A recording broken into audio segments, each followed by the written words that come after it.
Study 91 के official YouTube channel पर आप सभी विद्यार्थियों का मैं जीएस फैकल्टी जेपी सर हार्दिक स्वागत अभिनंदन वंदन करता हूं और शुरू करता हूं आज की ये क्लास। संविधान की ये तीसरी क्लास है और आज की क्लास में हम लोग पढ़ेंगे प्रीएम्बल ऑफ इंडियन कॉन्स्टिट्यूशन यानी भारतीय संविधान की प्रस्तावना उद्देशिका। पिछले क्लास में मैंने बताया कि संविधान किसी भी देश की प्रशासनिक व्यवस्था को संचालित करने के लिए लिखित दस्तावेज होता है जिसको संविधान सभा के द्वारा तैयार किया जाता है और संविधान सभा उस देश के वयस्क नागरिकों के द्वारा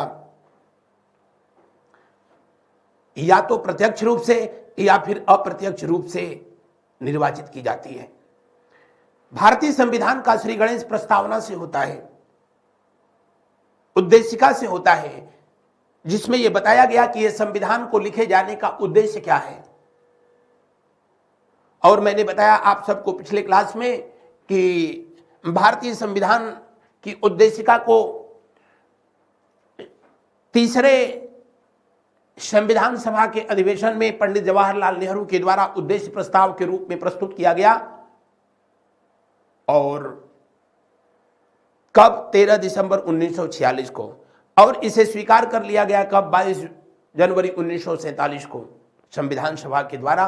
और इस तरीके से उसी दिन भारत को संविधान देने का जो है प्रस्ताव भी पारित किया गया था। ये हमारी भारतीय संविधान की उद्देशिका है, प्रस्तावना है, जिससे संविधान का श्री गणेश होता है, जहां की इसको आप जो है देख पा रहे हैं। हम भारत के लोग भारत को एक संपूर्ण प्रभुत्व संपन्न समाजवादी पंथ निरपेक्ष लोकतंत्रात्मक गणराज्य बनाने के लिए तथा उसके समस्त नागरिकों को सामाजिक आर्थिक और राजनीतिक न्याय यानी कितने प्रकार के न्याय का उल्लेख हुआ है? 3 प्रकार। विचार अभिव्यक्ति विश्वास धर्म और उपासना की स्वतंत्रता, कितने प्रकार की स्वतंत्रता का उल्लेख हुआ है? 5 प्रकार। प्रतिष्ठा और अवसर की समता प्राप्त कराने के लिए 2 प्रकार के जो है ये समता का उल्लेख किया गया तथा उन सब में व्यक्ति की गरिमा और राष्ट्र की एकता और अखंडता सुनिश्चित करने वाली बंधुता बढ़ाने के लिए दृढ़ संकल्प होकर अपने इस संविधान सभा में आज 26 नवंबर 1949 मिति मार्गशीर्ष शुक्ला सप्तमी संवत 2006 विक्रमी को द्वारा इस संविधान को अंगीकृत अधिनियमित और आत्मार्पित करते हैं। शुरू करते हैं आज की इस क्लास को और आज का जो है ये पहला क्वेश्चन आप लोग फटाफट जो है इसका आंसर करेंगे।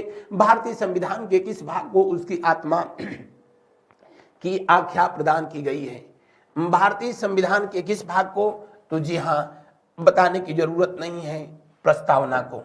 किसको? प्रस्तावना को। आपको जानकारी के लिए बताएं, अभी मैं बताया भी था कि प्रस्तावना को सबसे पहले उद्देश्य प्रस्ताव के रूप में प्रस्तुत किया गया था। उद्देश्य प्रस्ताव के रूप में प्रस्तुत किया गया था कब? तो 13 दिसंबर 1900 कब जो है प्रस्तुत किया गया? तो आप कहेंगे कि इसे प्रस्तुत किया गया था संविधान सभा के जो है तीसरे अधिवेशन में। पहला अधिवेशन हुआ था कब? 9 दिसंबर को। दूसरा हुआ था कब? 11 दिसंबर को। और तीसरा हुआ था कब? 13 दिसंबर को। 13 दिसंबर 1946 को संविधान सभा ने इसको कब स्वीकार किया था? संविधान सभा के द्वारा इसे स्वीकार किया गया था कब? तो आप कहेंगे 22 जनवरी 1947 को। इसको प्रस्तुत किया गया किसके द्वारा? पंडित नेहरू के द्वारा जो है, जो कि देश के जो है उस समय प्रधानमंत्री थे, उनके द्वारा जो है प्रस्तुत किया गया। अंतरिम सरकार के जो है प्रधानमंत्री थे, हालांकि तब प्रधानमंत्री को जो है उपाध्यक्ष के नाम से जाना जाता था। भारतीय संविधान की प्रस्तावना का जो विचार है, आइडिया है, वो किस देश के संविधान से लिया गया है? यूएसए के संविधान से। और इसकी भाषा किस देश के संविधान से ली गई है? किस देश के संविधान से? तो आप कहेंगे कि ऑस्ट्रेलिया के संविधान से ली गई है। भारतीय संविधान की प्रस्तावना में भारत शब्द का आपसे पूछता है कुल कितनी बार उल्लेख हुआ है? तो आप देखेंगे हम भारत के लोग भारत को, तो भारत शब्द का यहां पर सिर्फ 2 बार प्रस्तावना में सिर्फ कितनी बार? सिर्फ 2 बार जो है उल्लेख किया गया है। अगले प्रश्न को हम लोग देखते हैं। अगला प्रश्न को देखिए। धर्मनिरपेक्षता का अर्थ है राज्य सरकार सभी धर्म के खिलाफ? बिल्कुल नहीं। राज्य सरकार द्वारा एक धर्म को स्वीकार बिल्कुल नहीं। राज्य सरकार द्वारा किसी धर्म को स्वीकार नहीं करना, यही जो है क्या है, धर्म निरपेक्षता है। भारतीय संविधान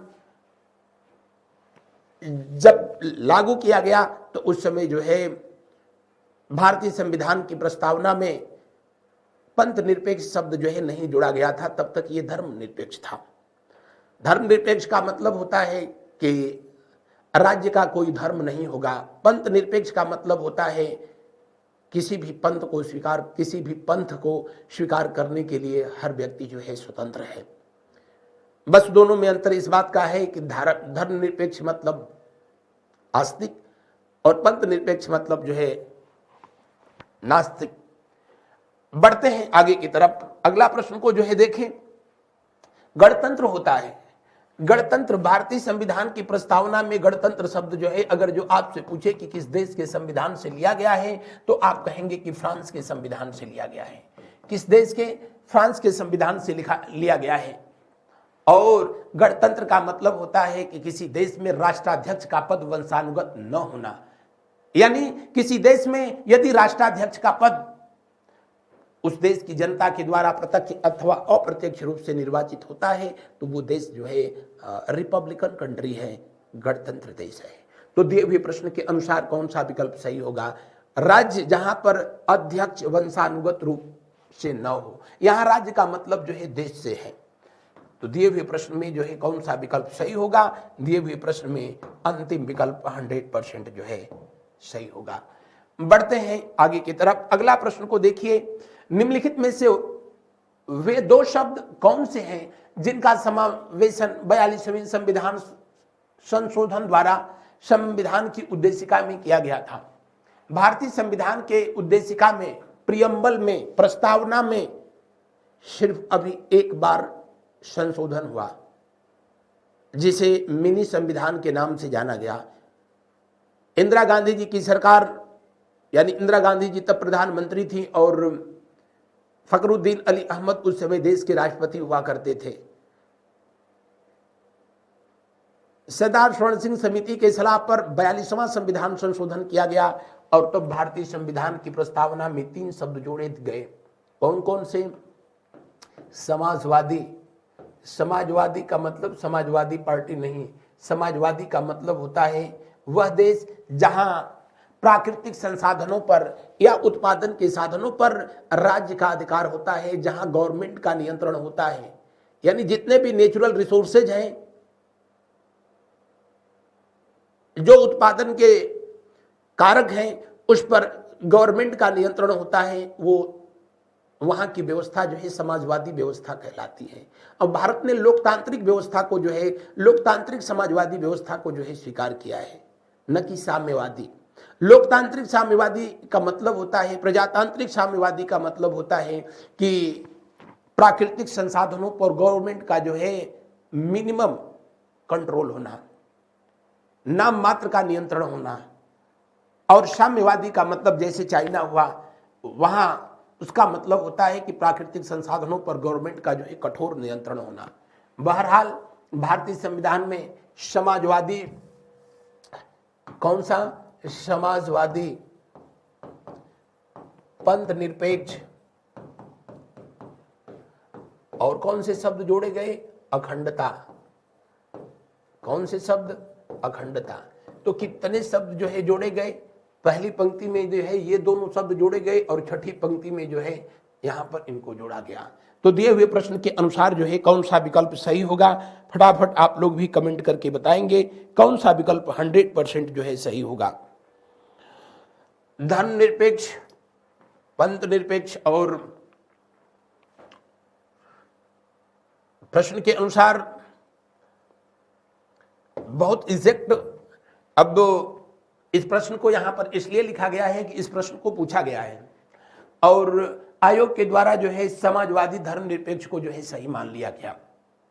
हालांकि इसके खिलाफ जो है बहुत से स्टूडेंट ने ऑब्जेक्शन भी किया, लेकिन अब अगर जो है ऑप्शन में इसको इसीलिए जो है दिया गया है, अगर ऑप्शन में जो है अगर कोई ऑप्शन होता जहां पर लिखा होता समाजवादी और पंथ निरपेक्ष पंथ निरपेक्ष लिखा होता तो ये विकल्प जो है 100% सही होता। अब न है, नहीं लिखा है, तो फिर जो है इनसे काम चलाया जा सकता है, क्योंकि पंथ निरपेक्ष और धर्म निरपेक्ष में बहुत माइनर जो है फर्क होता है। लेकिन एग्जैक्ट जो है राइट आंसर ये होता, लेकिन आयोग ने भी जो है तीसरे विकल्प को सही मान लिया था। इस तरह के प्रश्न का फिर अगर रिपीटिशन हो तो उसको लेकर के कोई गलतफहमी न हो। अगला प्रश्न, भारतीय संविधान की प्रस्तावना में भारत को किस रूप में घोषित किया गया है? एक सार्वभौम प्रजातांत्रिक गणतंत्र, जी नहीं। एक समाजवादी प्रजातांत्रिक गणतंत्र। भारतीय संविधान की प्रस्तावना में लिखा गया है कि हम भारत के लोग भारत को संपूर्ण प्रभुत्व संपन्न समाजवादी पंथ निरपेक्ष लोकतंत्रात्मक गणराज्य बनाने के लिए, तो प्रभुत्व संपन्न समाजवादी धर्मनिरपेक्ष लोकतंत्रात्मक गणराज्य जो है बनाने के लिए। अब अगर जो है आप प्रियम्बल उठा करके जो है देखें, जहां की यहां पर इसको जो है लिखा भी गया है, पहली लाइन में लिखा गया है संपूर्ण प्रभुत्व संपन्न समाजवादी पंथ निरपेक्ष लोकतंत्रात्मक गणराज्य, यानी यहां पर धर्मनिरपेक्ष शब्द का जो है कहीं उल्लेख किया नहीं है। अब इसीलिए जो है इस प्रश्न को भी जो है रखा गया था। बहुत से लोग इसको सी को जो है सही किए होंगे, लेकिन राइट आंसर जो है इसमें कौन सा होगा? डी होगा। धर्मनिरपेक्ष की जगह अगर जो है पंथ निरपेक्ष कर दिया होता तो फिर जो है हम सी विकल्प के साथ जो है जा सकते थे। प्रभुत्व संपन्न का मतलब सोवरेन कंट्री, ऐसा देश जो अपने आंतरिक और बाह्य मामलों में पूरी तरीके से स्वतंत्र है, वो प्रभुत्व संपन्न देश जो है कहा जाता है।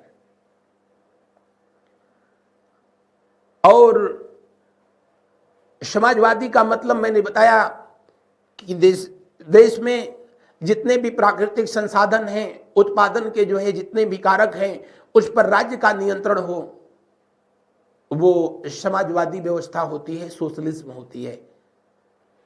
पंथ निरपेक्ष का मतलब कि कोई राज्य का अपना धर्म न हो, सबके साथ जो है तटस्थ व्यवहार हो, यानी राज्य का जो है किसी भी राज्य में धर्म जहां वैयक्तिक मामला होता है वो धर्म निरपेक्ष राज्य होता है, वो पंथ निरपेक्ष राष्ट्र होता है।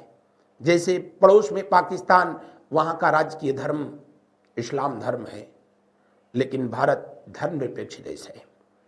बढ़ते हैं आगे की तरफ। अगले प्रश्न को हम लोग देखते हैं। भारत एक गणतंत्र है, इसका अर्थ है, मैंने बताया था कि भारत में वंशानुगत शासन नहीं है, यानी वह देश जहां का राष्ट्राध्यक्ष पब्लिक के द्वारा, वयस्क लोगों के द्वारा प्रत्यक्ष अथवा अप्रत्यक्ष निर्वाचन पद्धति के द्वारा जो है निर्वाचित किया जाता है, वह राष्ट्र गणतंत्रात्मक शासन व्यवस्था वाला राष्ट्र कहा जाता है। और भारत में जो है ये व्यवस्था फ्रांस की क्रांति से, यानी जो है कहां से लिया गया है? फ्रांस के संविधान से जो है हम लोगों ने लिया है। कहां से? गणतंत्रात्मक शासन व्यवस्था को फ्रांस से जो है स्वीकार किया गया है। बढ़ते हैं अगले प्रश्न की ओर। अगला प्रश्न को देखिए, निम्नलिखित में से कौन सा शब्द भारत के संविधान की उद्देशिका में नहीं है? भारत के संविधान की उद्देशिका, एक बात तो जो है यहां पर बता देते हैं, भारत के संविधान की उद्देशिका को लेकर के जो है सर्वोच्च न्यायालय के द्वारा अपने दो विचार जो है प्रस्तुत किए गए, दो महत्वपूर्ण निर्णय दिए गए। एक था बेरुवारीवाद। कौन सा? बेरुवारीवाद। कब? 1960 में आया, 1960 में, 1960 में, जिसमें कहा गया क्या? प्रस्तावना संविधान का अंग नहीं है। प्रस्तावना संविधान का अंग नहीं है, अंग नहीं है। यहां पर कहा गया बेरुवारीवाद 1960 का जो मामला था, जो कि बंगाल के जलपाईगुड़ी का जो वो क्षेत्र जो कि पाकिस्तान को दे दिया गया था, उसके संबंध में संविधान संशोधन किया जाना था। और बेरुवारी मामले में ही भारतीय सर्वोच्च न्यायालय ने अपना विचार प्रस्तुत किया कि प्रस्तावना संविधान निर्माताओं के विचारों की जानने की एक कुंजी है, ये संविधान का अंग नहीं है। और अपने ही निर्णय को सुप्रीम कोर्ट ने, ये जो निर्णय दिया गया था तब पंडित नेहरू जी की सरकार थी, और इन्हीं की जब बेटी की सरकार जब हुई भारत में, जब वो प्रधानमंत्री बनी इंदिरा जी की सरकार में, तो केशवानंद भारती मामला आया। केशवानंद भारती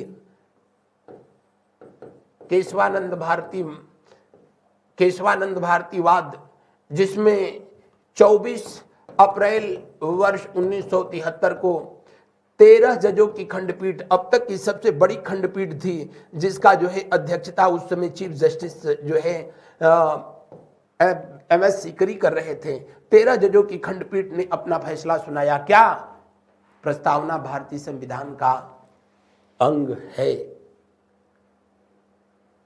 और इसी वाद में जो है सुप्रीम कोर्ट के द्वारा बेसिक स्ट्रक्चर प्रिंसिपल दिया गया था, और उसके तहत भारतीय संविधान की प्रस्तावना को जो है भारतीय संविधान का अंग माना गया, लेकिन कहा गया कि यह वाद योग्य नहीं है। बढ़ते हैं आगे की ओर। न्याय योग्य नहीं है, यानी इसके आधार पर कोई जो है निर्णय नहीं लिया जा सकता, संविधान की उद्देशिका में नहीं है, लोक कल्याण शब्द का कहीं पर उल्लेख नहीं किया गया है। बढ़ते हैं अगले प्रश्न की ओर। अगला प्रश्न, लोक कल्याण नहीं है। भारत को एक गणराज्य मुख्य रूप से माना जाता है क्योंकि, अरे यार, ये गणराज्य इसलिए है कि यहाँ राज्याध्यक्ष का जो है क्या होता है, चुनाव किया जाता है। जिस देश में राष्ट्राध्यक्ष चुना जाता है, वंशानुगत नहीं होता है, वो देश गणराज्य होता है। अगला, भारतीय संविधान की प्रस्तावना के सिलसिले में निम्नलिखित में से कौन सा क्रम सही है? भारतीय संविधान की प्रस्तावना, हम भारत के लोग भारत को संपूर्ण प्रभुत्व संपन्न समाजवादी पंथ निरपेक्ष गणराज्य बनाने के लिए, यानी यहीं से तो शुरू होता है। देखिए, हम भारत के लोग, एक बात आपको बता दें, हम भारत के लोग, इसका मतलब है कि भारतीय संविधान में दी गई समस्त शक्तियों का केंद्र बिंदु भारत के लोग हैं।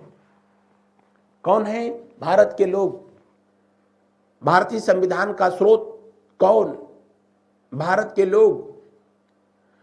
वो अलग बात है कि ये पंक्तियां संयुक्त राष्ट्र चार्टर से जो है ली गई है, यूएनओ चार्टर से ली गई है, जहां पर लिखा गया है हम संयुक्त राष्ट्र के लोग। वहीं से पंडित नेहरू जी ने कट कॉपी पेस्ट करके और इसको कर दिया, हम भारत के लोग।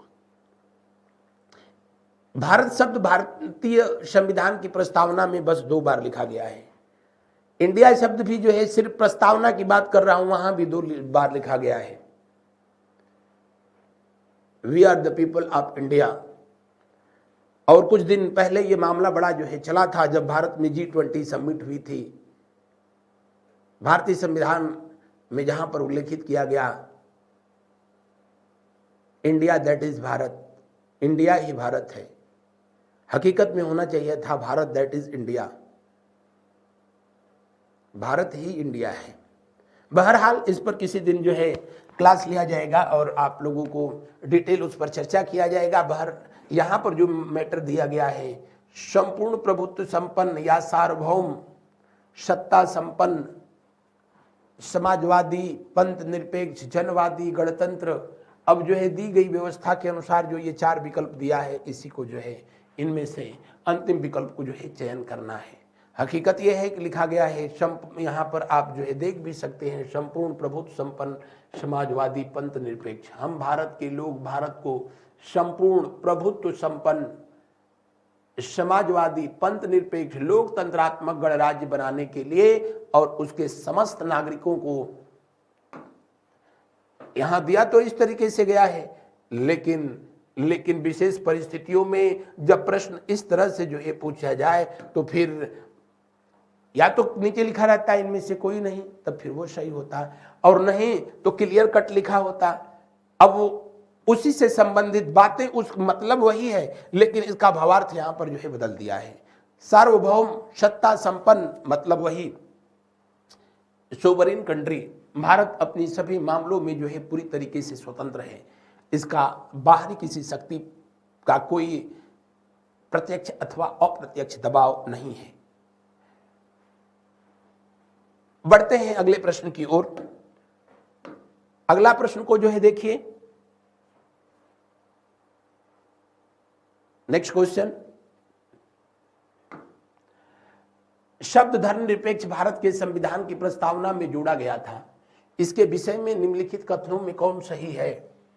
अब देखिए वहां पर भी यहां पर भी वही खेल किया है। सही होता कि जो है ये पंथ निरपेक्ष जो है पंथ निरपेक्ष लिखा गया होता, पंथ निरपेक्ष लिखा गया होता, लेकिन कोई बात नहीं, मूल भावना वही है। यह 1976 में जोड़ा गया था, बिल्कुल सही है। 42वें संविधान संशोधन द्वारा जोड़ा गया, ये भी सही है। यह मूल प्रस्तावना में था नहीं, मूल प्रस्तावना में पंथ निरपेक्ष शब्द जो है नहीं दिया गया था, यानी चौथा विकल्प सही नहीं होगा, ये नहीं जो है सही होगा। दूसरा भी जो है नहीं सही होगा, दूसरा भी जो है नहीं सही होगा। तो कौन कौन जो है नहीं सही? क्या पूछ रहा है? कौन से सही है? ओहो, कौन से सही है? तो पहला सही है, और कौन सा सही है? तीसरा सही है। पहला और तीसरा, दूसरा विकल्प सही होगा। हमको लगा कि पूछ रहा है कौन सही नहीं है। अगला प्रश्न देखिए, भारतीय संविधान की प्रस्तावना में लिखित हम भारत के लोग का क्या अर्थ है? मैंने पहले ही बताया कि ये जो है कहां से लिया गया है, यूनाइटेड नेशन ऑर्गेनाइजेशन, संयुक्त राष्ट्र संघ के जो है चार्टर से जो है इसको लिया गया है। वहां पर लिखा गया है, उसकी पहली पंक्तियां हम संयुक्त राष्ट्र संघ के लोग, और यहां लिखा गया है हम भारत के लोग। भारतीय संविधान की प्रस्तावना किसके दिमाग की उपज है? आप कहेंगे कि भारत के पहले प्रधानमंत्री पंडित जवाहरलाल नेहरू के दिमाग की उपज है। भारतीय संविधान की भाषा किस देश के संविधान से ली गई है? ऑस्ट्रेलिया के संविधान से ली गई। इसका विचार किस देश के संविधान से लिया गया है? अमेरिका के संविधान से लिया गया है। भारतीय गणराज्य की प्रभुसत्ता जनता में निहित है। हम भारत के लोग, जिसका मतलब होता है संविधान की समस्त शक्तियों का केंद्र बिंदु, समस्त शक्तियों का केंद्र बिंदु कौन है? कौन है? तो आप कहेंगे केंद्र बिंदु है हमारी देश की जनता। अब दिए हुए प्रश्न के अनुसार कौन सा विकल्प सही होगा? भारतीय गणराज्य की प्रभुसत्ता जनता में निहित है। दूसरा, संविधान का निर्माण भारत की जनता द्वारा हुआ है। तीसरा, संविधान निर्माता भारत की जनता का प्रतिनिधित्व करते हैं। भारत का संविधान भारत की जनता की सहमति पर आधारित है। दिए हुए प्रश्न में कौन सा विकल्प जो है सही होगा? तो दिए हुए प्रश्न में कौन सा विकल्प सही होगा? दिए हुए प्रश्न में दूसरा विकल्प सही होगा। भारत की जनता के द्वारा जो है इसका निर्माण कार्य जो है किया गया है। बढ़ते हैं अगले प्रश्न की ओर, बढ़ते हैं अगले प्रश्न की ओर। अगला क्वेश्चन को जो है देखें। नेक्स्ट प्रश्न, भारतीय संविधान की प्रस्तावना पर किस क्रांति का प्रभाव नहीं झलकता? गणतंत्रात्मक शब्द जो है, रिपब्लिकन शब्द भारतीय संविधान की प्रस्तावना से ही लिया गया है। फ्रांस की क्रांति मूल अधिकारों को, मौलिक अधिकारों के वजह से ही हुई थी, और वहां राज्य सत्ता को उखाड़ फेंका गया और लोकतंत्रात्मक शासन व्यवस्था, गणतंत्रात्मक शासन व्यवस्था जो है स्थापित किया गया। अमेरिका की क्रांति, जहां से हम लोगों ने फंडामेंटल जो है राइट,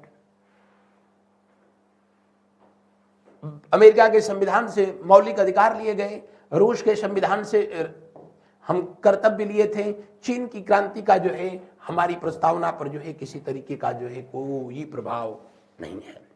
भारतीय संविधान का जो है चाइनीज क्रांति से जो है कोई लेना देना नहीं है। बढ़ते हैं अगले प्रश्न की ओर। मूल भारतीय संविधान के अनुसार भारत एक है प्रभुत्व संपन्न लोकतंत्रात्मक गणराज्य है, बताने की जरूरत ही नहीं। मूल भारतीय संविधान के अनुसार भारत एक प्रभुत्व संपन्न समाजवादी लोकतंत्रात्मक गणराज्य है। मूल संविधान के अनुसार प्रभुत्व संपन्न लोकतंत्रात्मक गणराज्य बिल्कुल सही है, क्योंकि जो मूल संविधान था उसमें जो है समाजवादी शब्द नहीं था, उसमें लोकतंत्रात्मक शब्द था, लेकिन जो है समाजवादी शब्द नहीं था। अगला प्रश्न को देखें। समाजवादी, पंथ निरपेक्ष, अखंडता, ये तीनों जो है 1976 में 1976 में 42वें संविधान संशोधन के तहत जोड़ा गया था। अगला प्रश्न, 42वें संविधान संशोधन 1976 द्वारा प्रस्तावना में किस शब्द को नहीं जोड़ा गया? किस समिति के सलाह पर यह काम किया गया, संशोधन किया गया? तो आप कहेंगे कि स्वर्ण सिंह समिति के सलाह पर किया गया था। कौन सी समिति? स्वर्ण सिंह समिति के सलाह पर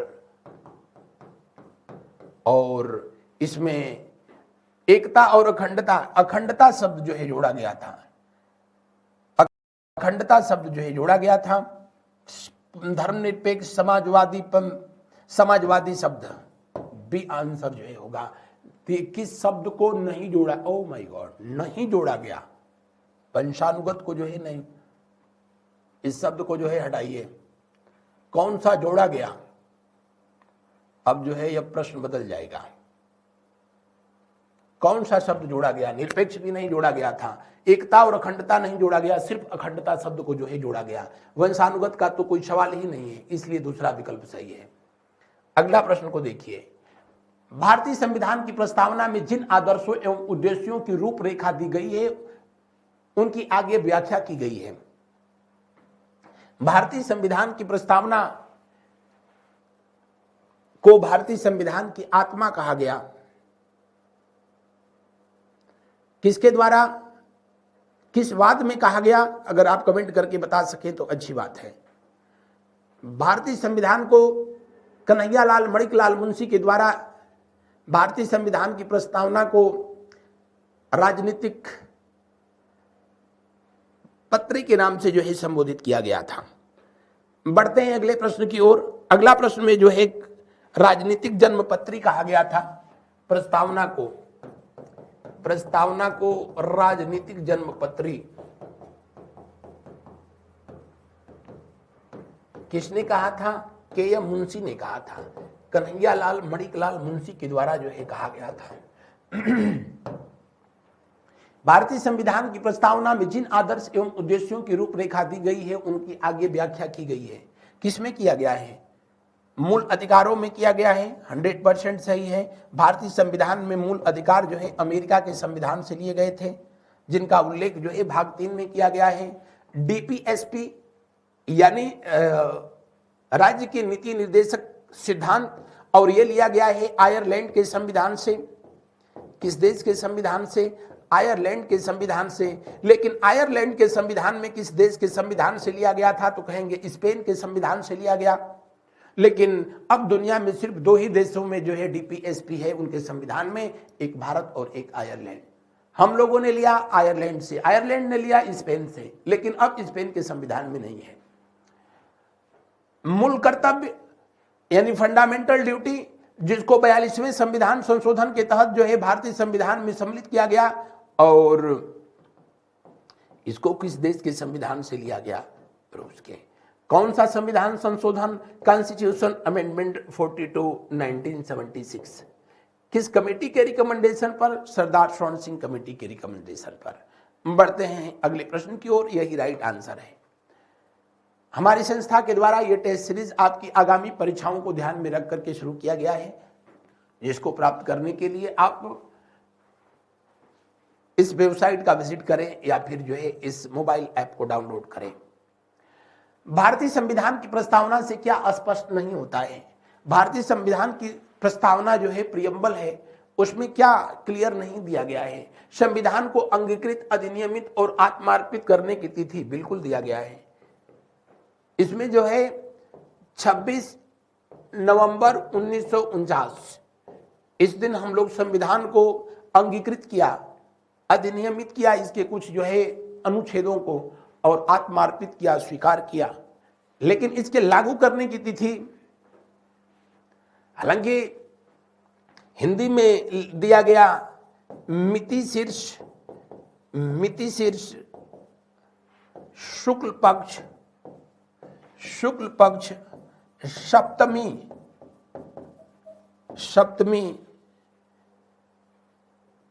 2000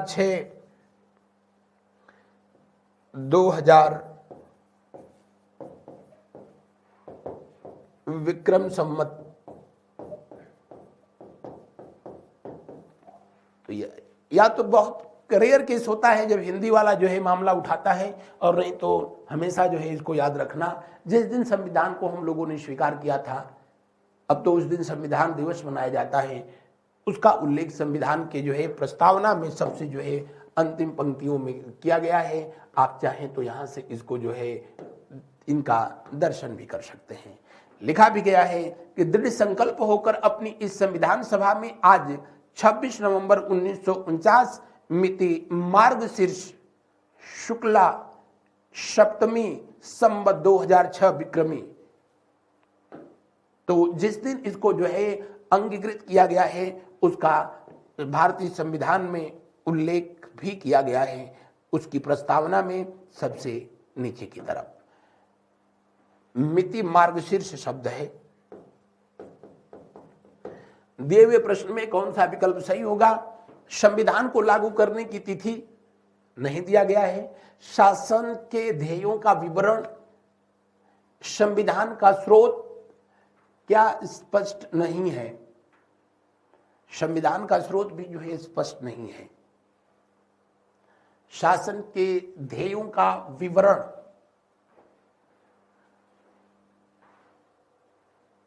संविधान का स्रोत जो है इसमें स्पष्ट नहीं किया गया है। बाकी लागू करने की तिथि, क्योंकि कुछ जो है अनुच्छेद 26 नवंबर के दिन ही लागू कर दिए गए थे, इसलिए वो विकल्प भी सही होगा। अगला प्रश्न देखें, निम्नलिखित में से किन उद्देश्यों को भारतीय संविधान उद्घोषित नहीं करता है? भारतीय संविधान की प्रस्तावना में सामाजिक, आर्थिक और राजनीतिक 3 प्रकार के न्याय का उल्लेख किया गया है। विचार, अभिव्यक्ति, विश्वास, धर्म, उपासना 5 प्रकार की स्वतंत्रता का उल्लेख किया गया है। प्रतिष्ठा और अवसर 2 प्रकार की समानता का उल्लेख किया गया है, लेकिन अंतर्राष्ट्रीय शांति और सुरक्षा डीपीएसपी में दिया है, न कि भारतीय संविधान की उद्देशिका में दिया है, न कि भारतीय संविधान की प्रस्तावना में दिया है। अगले प्रश्न को देखिए, भारतीय संविधान की प्रस्तावना में देश का कौन सा नाम उल्लेखित किया गया है? तो हिंदी में भारत लिखा है, अंग्रेजी में इंडिया, सी विकल्प सही होगा। हम भारत के लोग, भारत को कभी कभी कह देता है कि भारतीय संविधान की प्रस्तावना की किस पंक्ति में देश का नाम का उल्लेख किया गया है, तो पहली पंक्ति में ही जो है देश का नाम, हम भारत के लोग भारत को, तो पहली ही पंक्ति में 2 बार जो है उल्लेख किया गया है। फिर पूरी प्रस्तावना में कहीं जो है इसका उल्लेख नहीं है, किसका? भारत के नाम का। वैसे भारतीय संविधान में सिर्फ 2 ही भारत के नामों का उल्लेख किया गया है, एक भारत और दूसरा जो है इंडिया। बढ़ते हैं आगे की तरफ। नेक्स्ट क्वेश्चन को देखिए, भारत की संप्रभुता किसमें निहित है? भारतीय संसद में, राष्ट्रपति में, प्रधानमंत्री में, भारत की जनता में। हम भारत के लोग भारत को संपूर्ण प्रभुत्व संपन्न समाजवादी पंथ निरपेक्ष, यानी पहली जो पंक्ति है उसी में जो है ये कहा गया है कि भारतीय संविधान का जो है निर्माण कार्य भारत की जनता के द्वारा, उनके प्रतिनिधियों के द्वारा किया जा रहा है और इसका केंद्र बिंदु भारत की जनता है। संपूर्ण संप्रभुता जो है भारत की जनता में निहित है, इसलिए दिए हुए प्रश्न का अंतिम विकल्प ही सही है। अगला प्रश्न देखें, भारतीय संविधान को संविधान सभा द्वारा अंगीकृत किया गया था, बताने की जरूरत ही नहीं है। 26 नवंबर 1949 को अंगीकृत कर लिया गया था और इस दिन को जो है संविधान दिवस के रूप में जो है मनाया जाता है। किस रूप में? संविधान दिवस के रूप में जो है मनाया जाता है। किस समिति के सलाह पर जो है मनाया जाता है? तो कोई कमेंट करके आपकी तरफ से बता सके तो बता सकते हैं। किस समिति की सलाह पर संविधान दिवस जो है 2010 से मनाने की प्रक्रिया शुरू हुई थी? लक्ष्मीमल सिंघवी कमेटी। इसको लागू किया गया था 26 जनवरी 1950 को, लेकिन 15 या 16 अनुच्छेद जो है 26 नवंबर के दिन ही लागू कर दिए गए थे। अगला प्रश्न, किस वर्ष भारत को एक प्रभुत्व संपन्न प्रजातांत्रिक गणराज्य बना दिया गया था? जब भारत का संविधान को लागू कर दिया गया था तब भारत एक प्रभुत्व संपन्न यानी सोवरीन कंट्री जो है बन गया, यानी अपने आंतरिक और बाहरी मामले में पूरी तरीके से जो है स्वतंत्र था। अब भारत के मामले में ब्रिटेन को डिसीजन नहीं लेना था, वरना इससे पहले 2 वर्ल्ड वार हुए, भारत का वहां कुछ भी नहीं था, उसके बाद भी लाखों लोगों को मौत के घाट उतार दिया गया भारतीय सेना को भेज करके। वो इसलिए तब भारत जो है ब्रिटेन का गुलाम हुआ करता था। लेकिन भारत का जब संविधान जिस दिन लागू हो गया उस दिन के बाद से भारत जो है प्रभुत्व संपन्न एक सोवरीन कंट्री हो गया, अपने आंतरिक और बाहरी मामलों में पूरी तरीके से स्वतंत्र हो गया। प्रजातांत्रिक है, डेमोक्रेसी बताने की जरूरत नहीं। अब्राहम लिंकन के शब्दों में जो है कहा गया,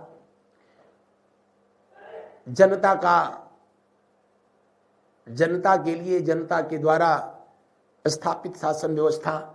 और ये भारत में जो है 1950 के बाद जब इलेक्शन हुआ तब वो दौर आया। संविधान में उद्देशिका यानी प्रस्तावना का संशोधन कितनी बार किया गया है? सिर्फ एक बार किया गया है, और वो है मिनी संविधान संशोधन, या उसी को जो है 42वां संविधान संशोधन 42 कॉन्स्टिट्यूशन अमेंडमेंट 1966 और स्वर्ण सिंह समिति की सलाह पर ऐसा किया गया था। 3 शब्द जोड़ा गया था, पहली पंक्ति में समाजवादी और पंथ निरपेक्ष, और 6वीं पंक्ति में अखंडता। प्रस्तावना से इससे ज्यादा जो है आप लोगों से नहीं प्रश्न पूछेगा, लेकिन फिर भी मैंने पूरा। अगला प्रश्न को देखिए, संविधान की प्रस्तावना सभी भारतीय नागरिकों को निम्न में से कौन सा एक उपलब्ध कराने के लिए वायदा नहीं करती है? सामाजिक न्याय, बिल्कुल। राजनीतिक न्याय, 3 प्रकार के न्याय का उल्लेख किया ही गया है। स्वतंत्रता का विचार की स्वतंत्रता, 3 प्रकार का न्याय है, सामाजिक, राजनीतिक, धार्मिक, 5 प्रकार की स्वतंत्रता है। लेकिन पूजा अर्चना, वंदना, ये सब समान, इनकी समानता जैसी कोई बात यहाँ पर जो है नहीं की गई है। किसमें? भारतीय संविधान के प्रियम्बल में। अगला प्रश्न, 24 नवंबर 1949 को अंगीकृत भारतीय संविधान की प्रस्तावना में शब्द सम्मिलित नहीं थे। जाहिर सी बात थी।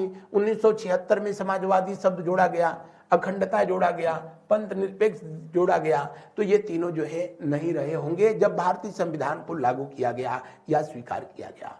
तो दिए हुए प्रश्न का कौन सा विकल्प सही होगा? 1, 2, 3, यानी ए विकल्प। कुछ टेक्निकल इशू हो गया था कुछ, इसकी वजह से देखते हैं इस प्रश्न को फिर से। संविधान की उद्देशिका के संदर्भ में निम्न स्थानों पर विचार करिए और दिए गए कूट की सहायता से बताइए कि इनमें से कौन सा सही है। नेहरू द्वारा प्रस्तुत ऑब्जेक्टिव प्रस्ताव अंततोगत्वा उद्देशिका बना, 200% जो है ये सही है। जो संविधान सभा की 3री अधिवेशन आयोजित किया गया कब 13 दिसंबर 1946 को दिल्ली में, तब इसे ऑब्जेक्टिव प्रस्ताव के रूप में, उद्देशिका के रूप में जो है प्रस्तुत किया था देश के पहले प्रधानमंत्री महोदय पंडित जवाहरलाल नेहरू ने। 22 जनवरी 1947 को इसको स्वीकार कर लिया गया। यही हमारे देश के संविधान की प्रस्तावना कहलाई, जिससे भारतीय संविधान का श्री गणेश होता है, शुरुआत होती है। इसकी प्रकृति न्याय योग्य नहीं है, यह भी सही है। भारतीय संविधान की प्रकृति न्याय योग्य नहीं है। दरअसल न्याय योग्य का मतलब कि इसके आधार पर डिसीजन दिया जाना, कोई निर्णय दिया जाना। केशवानंद भारती मामले में भारतीय सर्वोच्च न्यायालय ने स्वीकार किया कि प्रस्तावना भारतीय संविधान का अंग है। संसद चाहे तो संविधान के किसी भी हिस्से में संशोधन कर सकती है, लेकिन संविधान का जो मूल ढांचा है उसमें नकारात्मक परिवर्तन नहीं कर सकती, यानी बेसिक स्ट्रक्चर को जो है डिस्टर्ब नहीं कर सकती है। प्रस्तावना को भारतीय संविधान की आत्मा कहा था। गोलक बनाम पंजाब वाले मामले में मोहम्मद हिदायतुल्लाह ने 1967 में, और भारतीय संविधान की प्रस्तावना को कहा गया कि यह न्याय योग्य नहीं है, ये वाद योग्य नहीं है। इसके आधार पर जो है कोई फैसला नहीं दिया जा सकता, कोई निर्णय नहीं दिया जा सकता है। इसमें अभी तक एक बार भी संशोधन नहीं हुआ है, ये सरासर गलत है। 1976 में 42वां संविधान संशोधन के तहत प्रस्तावना में संशोधन किया गया था। संविधान के विशिष्ट प्रावधानों को यह रद्द नहीं कर सकता है, यह भी सही है। संविधान के विशिष्ट प्रावधान जो दिए गए हैं हमारे प्रस्तावना में, उनको समाप्त नहीं किया जा सकता। यानी 1, 2, 4 कौन से विकल्प सही हैं? बी विकल्प 100% जो है सही है। बढ़ते हैं अगले प्रश्न की ओर। अगला प्रश्न को जो है देखा जाता है। नेक्स्ट क्वेश्चन को फटाफट सब लोग जो है आंसर करेंगे। भारतीय संविधान की उद्देशिका में परिवर्तन किस संशोधन अधिनियम के तहत किया गया था? 42वां संविधान संशोधन अधिनियम, जिसे मिनी संविधान के नाम से जाना गया और सरदार स्वर्ण सिंह समिति के सलाह पर किया गया था। किसके सलाह पर? सरदार स्वर्ण सिंह समिति के सलाह पर यह संशोधन किया गया था, जब देश की प्रधानमंत्री श्रीमती इंदिरा गांधी और देश के जो है राष्ट्रपति फखरुद्दीन अली अहमद थे। अगला प्रश्न को देखिए। प्रस्तावना का वह प्रावधान जो सभी वयस्क नागरिकों को मतदान का अधिकार प्रदान करता है कहलाता है। भारतीय संविधान में मतदान का अधिकार जो मूल संविधान लागू किया गया था, उसमें वयस्क उम्र 21 वर्ष जो है रखी गई थी। लेकिन आगे चल करके जब 61वां संविधान संशोधन किया गया, 61वां संविधान संशोधन हुआ राजीव गांधी की सरकार में। कब?